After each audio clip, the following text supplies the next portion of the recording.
So now we're going to take you through the process of the budget being made.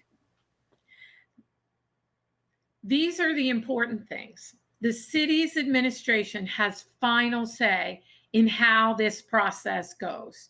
And it can, and often mostly does, go really fast. Council will be back in session on August 24th.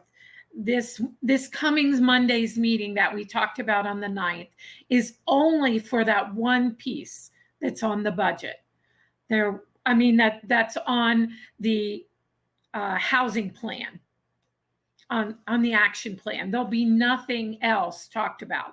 The budget will not be discussed in that meeting. Budget decisions do happen, though, outside that timeline. They might, there are discussions happening as we're having this discussion today. So there are some things that have been taking place over the summer, but we don't hear about them, and we wouldn't, and they aren't necessarily required to tell us about them. City Council has work sessions and legislative sessions. This is important to understand this distinction, because work sessions are when a lot of discussion happens. It's when things come to council from the council committees, as well as things maybe going back into the committees to be talked about. There are no votes that take place in work sessions. At legislative sessions is where we have votes.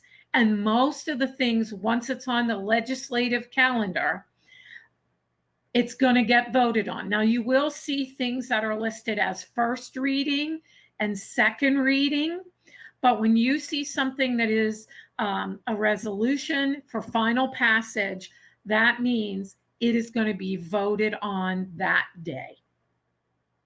They can choose to table it, and that does happen occasionally, but not very often. And then the mayor, which at this point is Pappenfuss, takes the lead in the budget, and city council has the opportunity to make amendments to the budget before they approve it, but they don't create the budget. And I need to be really clear about that. The mayor creates the budget and gives it to city council.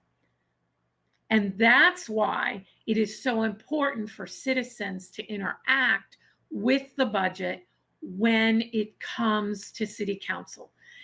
But I must also say that city council can only make minor changes later. I mean, their hands are kind of tied. And this goes back to how our city is set up with the strong mayor form of government. And when we look at the budget, I think I also need to point out something that Rob put here in the chat, is that when we look at how people vote on the budget, you need to look at who financed their campaign. Because if developers financed your campaign, that's where money is going to go. If certain contractors financed your campaign, I mean, that's how we work. I mean, that's how it's made. And when we have mayors, and this has been true of most of the mayors that we've had in the time that I've lived here in the city, we have mayors who don't listen to citizens, but listen to money and to financiers of campaigns. That's who influences his or her decisions. It's not the people. Yes, follow the money. Case in point, the comp plan and the last iteration when the community were like, yay, and they're like, no, they want to take out parking. No, they wanted to relocate parking, and they're like, this is not feasible for the developers. Those were quotes from a person.